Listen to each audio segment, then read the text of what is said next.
Sab, capítulo 10. La mezcla de extravagancia y de entusiasmo que reinaba en sus discursos, rara vez dejaba de producir la más viva impresión en aquellos que le escuchaban. Sus palabras, con frecuencia entrecortadas, eran empero demasiado claras e inteligibles para que pudiese sospechársele en un verdadero estado de locura. Walter Scott.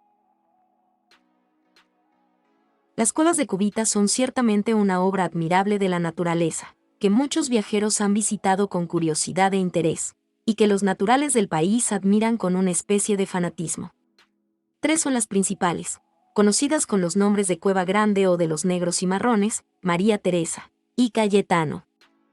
La primera está bajo la gran loma de Tuabaquey y consta de varias salas, cada una de las cuales se distingue con su denominación particular, y comunicadas todas entre sí por pasadizos estrechos y escabrosos.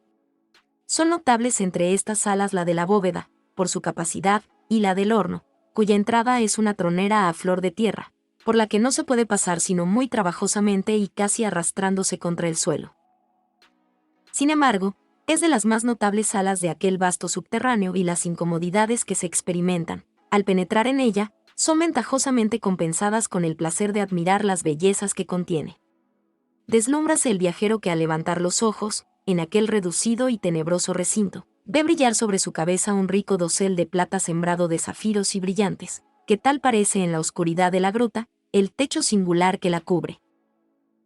Empero, pocos minutos puede gozarse impunemente de aquel bello capricho de la naturaleza, pues la falta de aire obliga a los visitadores de la gruta a arrojarse fuera, temiendo ser sofocados por el calor excesivo que hay en ella. El alabastro no supera en blancura y belleza a las piedras admirables de que aquellas grutas, por decirlo así, se hallan entapizadas. El agua, filtrando por innumerables e imperceptibles grietas, ha formado bellísimas figuras al petrificarse. Aquí, una larga hilera de columnas parecen decorar el peristilo de algún palacio subterráneo. Allá, una hermosa cabeza atrae y fija las miradas. En otra parte se ven infinitas petrificaciones sin formas determinadas, que presentan masas de deslumbrante blancura y figuras raras y caprichosas. Los naturales hacen notar, en la cueva llamada de María Teresa, pinturas bizarras designadas en las paredes con tintas de vivísimos e imborrables colores, que aseguran ser obra de los indios, y mil tradiciones maravillosas prestan cierto encanto a aquellos subterráneos desconocidos, que realizando las fabulosas descripciones de los poetas recuerdan los misteriosos palacios de las hadas. Nadie ha osado todavía penetrar más allá de la 11ª sala. Se dice, empero, vulgarmente, que un río de sangre demarca su término visible, y que los abismos que le siguen son las enormes bocas del infierno. La ardiente imaginación de aquel pueblo ha adoptado con tal convicción esta extravagante opinión que, por cuanto hay en el mundo, no se atreverían a penetrar más allá de los límites, a que se han concretado hasta el presente los visitadores de las cuevas, y lo estrecho y peligroso que se va haciendo la senda subterránea, a medida que se interna, parece justificar sus temores. Don Carlos de B. y su familia, llevando a Sab por Cicerone, emprendieron, al día siguiente a su llegada a Cubitas, la visita de estas grutas. En la bajada, que es peligrosa, Carlota tuvo miedo, y el mulato, más diestro y vigoroso que Atua, fue esta vez también más dichoso, pues bajó casi en sus brazos a la doncella. Teresa apenas necesitó de ayuda, ágil y valiente, descendió sin palidecer un momento, y con aquella fría serenidad que formaba su carácter. Sab bajó luego una a una, con el mayor esmero a las niñas, y ayudó al señor de B., siendo Enrique el último que verificó aquel descenso, con más animosidad que destreza. A pesar del auxilio de una gruesa cuerda, y de la robusta mano de un negro, fallóle un pie en la mitad del declive, y hubiera indudablemente caído, arrastrando consigo al esclavo, si Sab que bajaba detrás de él, conduciendo una gran tea de madera resinosa, que en el país llaman cuava, no le hubiese socorrido con tanta oportunidad como osadía. Sab, díjole el inglés, cuando todos empezaban a recorrer las salas subterráneas, te soy segunda vez deudor de la vida, y casi me persuado que eres en la tierra mi ángel protector. Sab no respondió nada, pero sus ojos se fijaron en Carlota, cuyas miradas le expresaban con mayor elocuencia, cuanto sabía agradecer aquel nuevo servicio prestado a su amante. Sab, que buscaba aquella gratitud, no pudo sin embargo soportarla, apartó la vista de ella, Suspiró profundamente y se dirigió hacia su amo, al cual entretuvo con la relación de algunas tradiciones populares, relativas a los sitios que recorrían. Las paredes estaban llenas con los nombres de los visitadores de las grutas, pero la compañía no pudo dejar de manifestar la mayor sorpresa al ver el nombre de Carlota entre ellos, no habiendo ésta visitado hasta entonces aquellos sitios. En fin, después de emplear una gran parte del día en recorrer diferentes salas, las señoritas fatigadas mostraron deseos de descansar, y ya declinaba la tarde, cuando a instancias suyas salieron de las grutas. Sables tenía dispuesta la comida, de antemano, en la choza de Martina, de la que ya nuestros lectores han oído hablar en el capítulo precedente, y toda la compañía se preparó con placer a ver a la vieja india.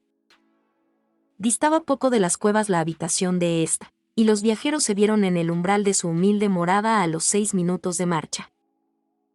Prevenida la vieja por Sab, salió a recibir a sus huéspedes con cierto aire ridículamente majestuoso, y que podía llamarse una parodia de hospitalidad. Rayaba Martina en los 60 años, que se echaban de ver en las arrugas que surcaban en todas direcciones su rostro enjuto, y su cuello largo y nervioso, pero que no habían impreso su sello en los cabellos, que si bien no cubrían sino la parte posterior del cráneo, dejando descubierta la frente que se prolongaba hasta la mitad de la cabeza, eran no obstante de un negro perfecto. Colgaba este mechón de pelo sobre la espalda descarnada de Martina, y la parte calva de su cabeza contrastaba de una manera singular, por su lustre y blancura, con el color casi cetrino de su rostro. Este color, empero, era todo lo que podía alegar a favor de sus pretensiones de india, pues ninguno de los rasgos de su fisonomía parecía corresponder a su pretendido origen. Sus ojos eran extremadamente grandes y algo saltones, de un blanco vidriado, sobre el cual resaltaban sus pequeñas pupilas de azabache, la nariz larga y delgada, parecía haber sido aprensada, y la boca era tan pequeña y hundida que apenas se le veía, enterrada, por decirlo así, entre la prominencia de la nariz y la de la barba, que se avanzaba hacia afuera hasta casi nivelarse a ella. La estatura de esta mujer era colosal en su sexo, y a pesar de sus años y enflaquecimiento, manteníase derecha y erguida, como una palma, presentando con una especie de orgullo el semblante superlativamente feo que hemos procurado describir. Al encontrarse con don Carlos, inclinó ligeramente la cabeza diciendo con parsimonia: «Bienvenido sea, 3 veces bienvenido el señor de B. a esta su casa». «Buena Martina», respondió el caballero, entrando sin cumplimiento en una pequeña sala cuadrada, y sentándose en una silla. «Si tal nombre merecía un pedazo de madera mal labrado, tengo el mayor gusto en volver a ver a una tan antigua conocida como sois vos, pero me pesa hallaros en tan extremada pobreza. Sin embargo, Martina, los años no pasan por vos, lo mismo estáis que cuando os vi hace 10 años. No diréis otro tanto de mí, leo en vuestros ojos que me halláis muy viejo». «Es verdad, señor», repuso ella, «que estáis muy diferente de cómo os vi la última vez. Es natural», añadió con cierto aire melancólico, «porque aún no habéis llegado a ser lo que yo soy, y los años hayan todavía algo que quitaros. El árbol viejo del monte, cuando ya seco y sin jugo, solo alimenta curujelles, ve pasar años tras años sin que ellos le traigan mudanza. Él resiste a los huracanes y a las lluvias, a los rigores del sol y a la aridez de la seca, mientras que el árbol todavía verde, sufre los ataques del tiempo, y pierde poco a poco sus flores, sus hojas y sus ramas. Pero he aquí», añadió echando una ojeada sobre Enrique y las 2 señoritas, y luego a las 4 niñas que la rodeaban, «he aquí 3 hermosos árboles en todo el vigor de su juventud, con todos los verdores de la primavera, y 4 tiernos arbolitos que van creciendo llenos de lozanía. Son todos hijos vuestros. Pensaba que no teníais tantos». Don Carlos tomó de la mano a Enrique. «No es mi hijo este mancebo», la dijo, «pero lo será en breve. Os presento en él, querida Martina, al esposo de mi Carlota». «Al esposo de vuestra Carlota», repitió la vieja, con tono de sorpresa e inquietud, y echando en torno suyo una mirada cuidadosa, que pareció detenerse en el mulato que se mantenía respetuosamente detrás de sus amos.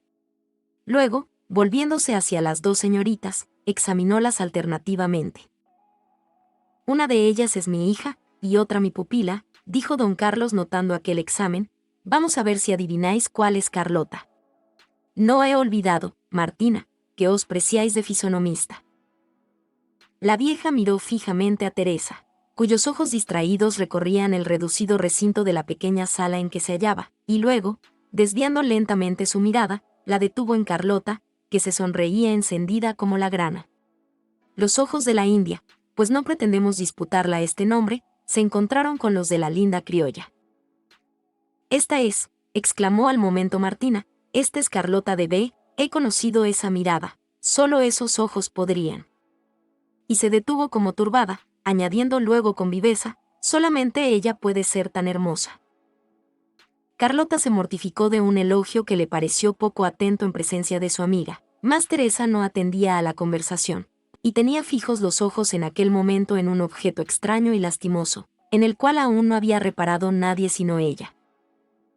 En una especie de tarima de cedro, sobre una estera de guano, yacía acurrucada en un rincón oscuro de la sala, una criatura humana, que al pronto apenas podía reconocerse como tal. Mirándole con más detención, notábase que era un niño, pero la horrible enfermedad que le consumía había casi del todo contrahecho su figura. Su cabeza voluminosa, cubierta por cabellos pobres y ásperos, se sostenía con trabajo sobre un cuello tan delgado, que parecía quebrantado por su peso, y sus ojos pequeños y hundidos aparecían rodeados de una aureola cárdena, que se extendía hasta sus pálidas mejillas. Sonreía el infeliz, y se entretenía con un perrillo que estaba tendido entre sus dos flacas piernecitas, reclinada su cabeza en el abultado vientre del niño. Las miradas de Teresa habían dirigido hacia aquel sitio las de todos los individuos de la compañía, y Martina observándolo exclamó con tristeza: «Es mi nieto, mi único nieto. Nada más me queda en el mundo, mi hijo, mi nuera, mis dos nietecitos, tan lindos y tan robustos, todos han muerto. Esta pobre criatura raquítica es lo único que me queda. Es la última hoja marchita que se desprenderá de este viejo tronco». Don Carlos y sus hijos, conmovidos, se aproximaron al pequeño enfermo, pero divisando a Sab, en aquel momento arrojó el niño un grito penetrante de alegría, y el perro saltó, aullando también. Arrastrábase el niño fuera de la tarima para acercarse al mulato, brillando en sus apagados ojos una vislumbre de felicidad, y el perro saltaba moviendo la cola y aullando, y mirando alternativamente al niño y al mulato, como si quisiera indicar a éste que debía aproximarse a aquel. Hízolo Sab, y al momento, la pobre criatura se colgó de su cuello, y el animal redoblando sus aullidos, como si celebrase tan tierna escena, corría en torno de los dos, y se levantaba ora poniendo sus manos sobre los muslos del mulato, ora sobre la espalda del niño. Martina contemplaba aquel cuadro con visible emoción. La ridícula gravedad con que se presentara a sus huéspedes había desaparecido, y volviendo a don Carlos sus negros ojos, en los que temblaba una lágrima. «Ya lo veis», le dijo, «su cuerpo está casi muerto, pero aún hay vida en su corazón. Pobre desgraciado. Vive todavía para amar, ama a Sab, a su perro y a mí, a las únicas criaturas que pueden apreciar y corresponder su cariño. Pobre desgraciado». Y enjugó con su delantal la lágrima que ya había resbalado por su mejilla. «Martina», le dijo don Carlos, «habéis sido muy desgraciada, lo sé». «Aún pude serlo más», respondió ella, «vi expirar en mis brazos unos tras otros mis hijos y mis nietos. Quedábame uno solo, este. Un incendio consumió mi casa, y hubiera perecido entre las llamas mi pobre único nieto sin el valor, la humanidad». Martina se detuvo repentinamente. El mulato, que acababa de desprenderse del niño y del perro, habíase puesto de pie frente a ella, y su mirada imperiosa ahogó en sus labios las palabras que iba a proferir. Don Carlos y sus hijos la invitaron en vano a continuar su comenzada relación. Martina varió de objeto y preguntó a don Carlos si quería que se le sirviese la comida. Luego que Sab se alejó para prepararla, volvióse la anciana a sus huéspedes, y con voz baja y cautelosa, y acento más conmovido prosiguió: «Sí, él fue, el quien salvó a mi pobre Luis, pero no se puede hablar de ello en su presencia. Oféndele la expresión de mi gratitud. Mas, ¿por qué había yo de ahogarla? ¿Por qué? Me es tan dulce repetir, a él debo la vida de mi último nieto». Carlota, a estas palabras, aproximó su silla a la de Martina, escuchándola con vivísimo interés. El mismo Enrique le prestaba atención. Solo Teresa manteníase algo desviada y como distraída. Martina prosiguió. Una feliz casualidad trajo a Saba a esta aldea, algunos días antes del fatal incendio que me redujo a la indigencia. Visitábame a menudo y yo le amaba, porque él había asistido en sus últimos momentos a mi hijo, porque él fue nuestro consolador cuando había otros seres que participasen mis dolores. Luego que los perdí, todavía estuvo él junto a mí y lloramos juntos. Él acompañó a su última morada a mis 2 nietecitos, y el día en que enterró al último de ellos, volviendo a casa traía los ojos llenos de lágrimas, y me abrazó gimiendo. Sab, le dije en mi dolor, señalando a mi pobre Luis, ya no tengo más que a él en el mundo, no me queda otro hijo. Aún tenéis otro, madre mía, exclamó uniendo sus lágrimas a las mías, y con un acento que me parece estar oyendo todavía, yo soy también un pobre huérfano. Nunca di a ningún hombre el dulce y santo título de padre, y mi desgraciada madre murió en mis brazos. Soy también huérfano como Luis, sed mi madre, admitime por vuestro hijo. Sí, yo te admito, le respondí levantando al cielo mis trémulas manos. Él se arrodilló a mis pies, y en presencia del cielo, le adopté desde aquel momento por mi hijo.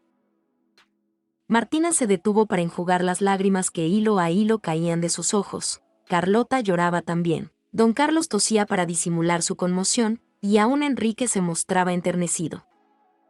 Teresa verosímilmente no atendía a lo que se hablaba, entretenida, al parecer, en limpiar con su pañuelo un pedazo de piedra muy hermosa, que había cogido en las grutas.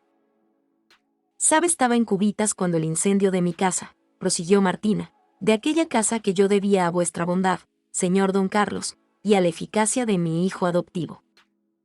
El incendio consumía mi morada, y yo medio desmayada en brazos de algunos vecinos atraídos por la compasión, o la curiosidad, veía los rápidos progresos del fuego, y gritaba en vano con todas mis fuerzas, mi nieto, mi Luis.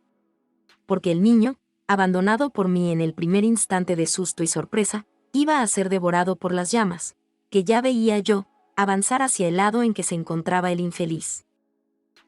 Dejadme ir, gritaba yo, dejadme salvarle o morir con él. Pero me agarraban estorbando mi desesperado intento, y aunque penetrados de compasión todos, ninguno se atrevía a exponer su vida por salvarla de un pobre niño enfermo.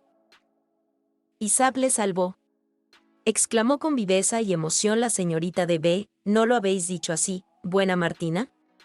Sab le salvó. Sí, respondió la anciana, olvidando su cautela y levantando la voz en el exceso de su entusiasta gratitud. Sab le salvó. Por entre las llamas y quemados los pies y ensangrentadas las manos, sofocado por el humo y el calor, cayó exánime a mis pies, al poner en mis brazos a Luis y a Leal, a este perro que entonces era pequeñito y dormía en la cama de mi nieto. Sab los salvó a ambos. Sí, su humanidad se extendió hasta el pobre animalito. Y Martina acariciaba con mano trémula al perrillo, que al oír su nombre, había corrido a echarse a sus pies. Carlota lloraba todavía y todavía tosía don Carlos, pero Enrique se había distraído de la relación de la anciana con la piedra que limpiaba Teresa, y de la cual ambos admiraban el brillo extraordinario. «Es hermosa», decía Enrique. «Oh, sí, es hermosa», repetía Martina, que no echara de ver la distracción de 2 de sus oyentes. «Es hermosa el alma de ese pobre Sab, muy hermosa». Luego me quedé sin casa, sin más bienes que mi nieto enfermo y su perro, no hallé otro asilo que esas cuevas. Moraba algunas veces de los negros y marrones, y siempre de los cernícalos y murciélagos. Allí hubiera acabado miserablemente mis tristes días, sin el ángel protector de mi vida. Sab, el mismo Sab ha levantado para su vieja madre adoptiva esta choza, en que tengo el honor de recibiros. Él ha trabajado con sus manos los toscos muebles que me eran necesarios. Él me ha dado todos sus ahorros de muchos años para aliviar mi miseria. Él con su cariño, con su bondad ha hecho renacer, en este viejo y lacerado corazón, las emociones deliciosas del placer y la gratitud. Sí, todavía palpita este pecho cuando le veo atravesar el umbral de mi humilde morada. Todavía vierten estos ojos lágrimas de enternecimiento y de alegría cuando le oigo llamarme su madre, su querida madre. Oh, Dios mío, añadió elevando al cielo sus manos descarnadas. ¿Por qué ha de ser desgraciado siendo tan bueno? En aquel momento, Sab se presentó trayendo una mesita de cedro, que estaba destinada a la comida, y su presencia aumentó la conmoción que el relato de Martina había producido. Don Carlos, olvidando que se le había confiado a escondidas del mulato la historia de sus buenas acciones, alargóle la mano y haciéndole aproximar a su silla. Sab, le dijo, Sab, repitió cada vez con más viva expresión, eres un excelente mozo. El mulato pareció adivinar de lo que se trataba, y arrojó a Martina una mirada de reconvención. Sí, hijo mío, exclamó la vieja, sí, puedes reconvenirme porque he faltado a la promesa que me exigiste, pero, ¿por qué quieres, Sab, querido Sab, por qué quieres privar a tu vieja madre del placer de bendecirte, y de decir a todos los corazones buenos y generosos, mi hijo se os parece? Sab, amigo mío, perdóname, pero yo no puedo complacerte. Carlota redobló su llanto, y cubrió su lindo rostro con sus manos, como para ocultar el exceso de su emoción, pero Sab había ya visto correr sus lágrimas y cayó de rodillas. Madre mía, prorrumpió con trémula y enternecida voz, si yo os perdono y os doy gracias, y os debo las lágrimas de Carlota, añadió, pero estas últimas palabras fueron proferidas tan débilmente que nadie, excepto Martina, pudo percibirlas. Sab, dijo el señor de B, levantándole y abrazándole con extrema bondad, yo me envanezco de tu bello corazón. Sabes que eres libre y desde hoy, ofrezco proporcionarte los medios de seguir los generosos impulsos de tu caritativo corazón. Sab, continuarás siendo mayoral de Bellavista, y yo te señalaré gajes proporcionados a tus trabajos, con los cuales puedas tú mismo irte formando una existencia independiente. Respecto a Martina, corre de mi cuenta ella, su nieto y su buen leal. Quiero que al marcharme de Cubitas, quede instalada en la mejor de mis estancias y la señalaré una pensión vitalicia, que recibirá anualmente por tu mano. Sab volvió a arrojarse a los pies de su amo, cuya mano cubrió de besos y lágrimas. Carlota se colgó de su cuello, besando también su frente y los cabellos del buen papá, y su vestido rozando en aquel momento con el rostro del mulato, fue asido tímidamente, y también recibió un beso y una lágrima. ¿Y quién no lloraría con tan tierna escena? Teresa, únicamente Teresa. Aquella criatura singular, se había alejado fríamente del cuadro patético que se presentaba a sus miradas, y parecía entonces ocupada en examinar de cerca la figura deforme del pobre niño. Enrique, menos frío que ella, miraba conmovido ora a don Carlos, ora a su querida, y luego dando un golpecito en el hombro de Sab, que aún permanecía arrodillado. Levántate, buen muchacho, y le dijo, levántate que has procedido bien, y quiero yo también recompensarte. Diciendo esto puso en su mano una moneda de oro, pero la mano se quedó abierta y la moneda cayó en tierra. Sab, dijo Carlota con tierno acento, Enrique quiere sin duda que des esa moneda, en nombre suyo, al pequeño Luis. El mulato levantó entonces la moneda, y la llevó al niño que la tomó con alegría. Teresa estaba sentada en la misma tarima de Luis, y Sab creyó al mirarla que tenía los ojos humedecidos, pero sin duda era una ilusión, porque el rostro de Teresa no revelaba ninguna especie de emoción. Martina quiso dar gracias al señor de B por su caritativa promesa, pero éste, que deseaba cortar una conversación que le había causado ya demasiado enternecimiento, mandó traer la comida, rogando a Martina no se ocupase por entonces, sino en hacer dignamente los honores de la casa. Servida ya la comida, el señor de B quiso absolutamente que se sentasen con ellos, no solamente Martina, sino también Sab. La vieja india, que pasado el primer momento del entusiasmo de su gratitud, había recobrado su aire ridículamente majestuoso, y tal cual ella creía convenir a la descendiente de un cacique, ocupó sin hacerse de rogar una cabecera de la mesa, y Sab se vio precisado por su amo a colocarse en un frente, en medio a la mayor de sus niñas y de Teresa. Martina aprovechó la ocasión que le dieron algunas preguntas de Carlota, para repetir los maravillosos cuentos que ya 1000 veces había contado, de la muerte de Camagüey y las apariciones de su alma en aquellos alrededores. Las niñas le escuchaban, abriendo sus grandes ojos con muestras de vivo interés y admiración, sin cuidarse ya de comer. Enrique no parecía tampoco con gran apetito, y se notaba en su aire cierto descontento, acaso por un pueril sentimiento de vanidad, que le hacía no aprobar la excesiva bondad de don Carlos, en sentar a su mesa a un mulato que 15 días antes aún era su esclavo. Ninguna vanidad tan ridículamente susceptible como la de aquellos hombres, de la nada que se ven repentinamente, por un capricho de la suerte, elevados a la fortuna. Carlota, por el contrario, estaba radiante de placer, y agradecía a su padre la ligera distinción que concedía al libertador de Luis y bienhechor de Martina. Ella era siempre la que se adelantaba a ofrecer al confuso mulato, ya de este ya de aquel plato. Ella la que le dirigía la palabra con acento más dulce y afectuoso, y la que, con exquisita delicadeza, evitaba que en la conversación general se escapase una sola palabra que pudiese herir la sensibilidad o la modestia de aquel excelente joven, cuyo corazón merecía tantos miramientos. Hizo ella misma el plato destinado a Luis, y no olvidó tampoco a Leal. Mirábala de rato en rato Martina, aunque no cesase de relatar sus sempiternos cuentos, y luego miraba también a Sab. Una vez después de estas miradas, suspiró profundamente, y sus ojos se cargaron de lágrimas. Era precisamente cuando refería la triste historia del cacique Camagüey, y nadie extrañó su conmoción. Era necesario regresar a la estancia de don Carlos, pues se iba haciendo tarde. Al despedirse de Martina, dejóle su bolso lleno de dinero, y la vieja le colmó de bendiciones. Enrique le dio cariñosos adioses, y Carlota la abrazó con las lágrimas en los ojos, e igualmente al pequeño Luis, luego acarició a Leal recomendándoselo al niño, y salió a juntarse con el resto de la compañía, que la aguardaba para partir. La despedida de Sab fue más larga, 3 veces la abrazó Martina, y otras tantas tornó a abrazarle con mayor afecto. Luego Luis, colgado de su cuello, parecía reanimado por el cariño que su hermano adoptivo le inspiraba. Sab iba por último a arrancarse de sus brazos, dándole con paternal afecto el último beso, cuando el niño reteniéndole con extraña tenacidad. «Escucha», le dijo, «tengo que pedirte una cosa muy bonita que me han dado para ti, pero que tú, que eres tan bueno, querrás dejarme». El mulato oyó la voz de su amo que le llamaba para partir, y apartándose de Luis. «Sí», le contestó, sin atender al objeto que excitaba los deseos del niño, y que éste apretaba en su mano derecha, cerrada con fuerza. «Sí, yo te la regalo». «Ya lo sabía yo», exclamó con pueril regocijo el enfermo. «Ah, qué bueno eres». «Ya lo sabía yo desde que me dio este regalo aquella señora, que lloraba al dármelo para ti, pero tú no lloras porque se lo das a tu hermano, tú eres mejor que ella».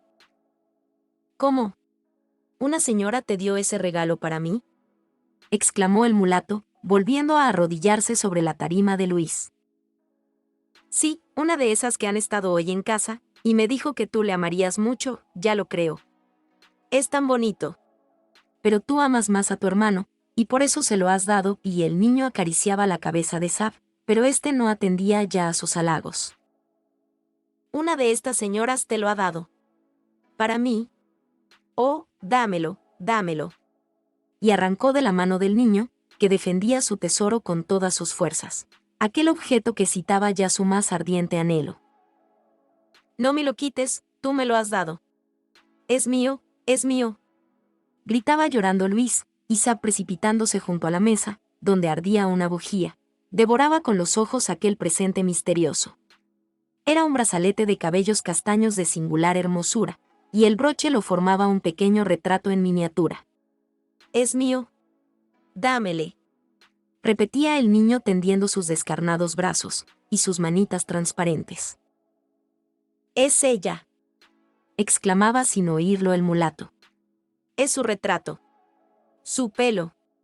Dios mío, es ella».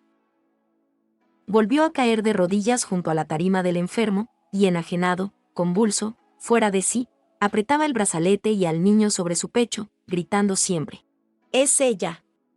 Es ella». El niño, casi sofocado entre sus brazos, procuraba desasirse sin dejar de repetir: «Es mío, es mío». «En nombre del cielo», que le dice Sab, «en nombre del cielo, repíteme lo que me has dicho, Luis, dímelo otra vez. Dime que fue ella quien te ha dado esto para mí». «Sí, pero tú me lo has regalado», decía la pobre criatura. «Oh, yo te daré mi vida, mi alma, todo lo que quieras, Luis, pero dímelo, ¿fue ella?». Y oprimía entre las suyas las delicadas manos del niño. Me haces mal, gritó, amedrentado de los arrebatos de su hermano adoptivo. Sab, déjame. No te pediré más esa cosa tan bonita. Suéltame. ¡Ay! Me rompes las manos, y lloraba el niño, y Sab era insensible a su llanto. Fue ella. Fue ella. Repetía cada vez más enajenado. Sí, ella, respondió balbuteando Luis, esa señora, la más chica de las dos grandes, esa de los ojos verdes, y... ¡Oh! Teresa. Teresa. Le interrumpió tristemente Sab, soltando las manos del niño. Teresa ha sido. Mira, me le dio envuelto en este papelito, y yo le saqué para mirarle. Toma el papel, y dame eso, dámelo, querido Sab, tú me lo ofreciste. Sab tomó el papel, en el cual escritas con lápiz leyó estas palabras: Luis, ofrece al que ha salvado 2 veces la vida de Enrique Atwa esta prenda, en compensación de los beneficios que le debe. Teresa. Teresa. Exclamó Sab, tú has penetrado pues, en este corazón, tú conoces todos sus secretos, tú sabes cuánto aborrezco esa vida que he salvado 2 veces, y comprendes todo el precio de mi generosidad. Oh, Teresa.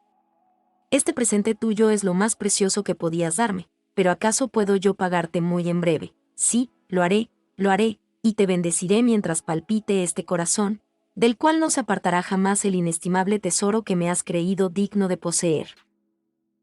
La voz del señor de B, impaciente ya con la tardanza del mulato, se oyó en aquel momento, llamándole para partir. Sab ocultó en su pecho el precioso brazalete y, arrancándose de los brazos del niño, que aún le repetía, dámelo, lanzóse fuera de la sala. Encontróse a Martina, que entraba a buscarle. Todos los viajeros estaban ya a caballo, y solo por él se aguardaba.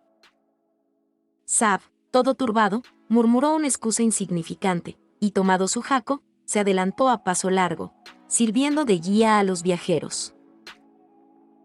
Fin del capítulo 10.